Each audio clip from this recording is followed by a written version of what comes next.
kayo ng susuotin ang t-shirt. Ayan. Ilapag po natin. Ayan. Ilapag, mami. O, ilapag. Lapag-lapag. Naku, nagawin agad ako. Kaya yung panlapag. Oo, pagkain nyo lahat ng suot nyo ngayon.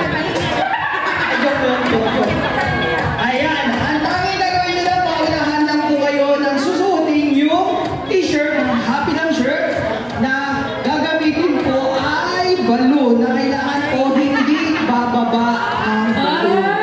Parang ganito. O, sasabihin ko sa inyo. Ganito.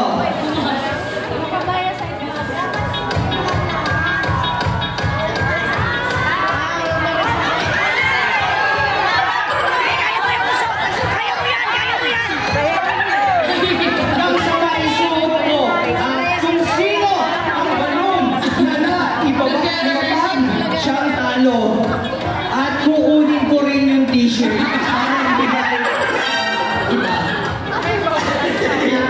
Hindi, yan para sa inyo na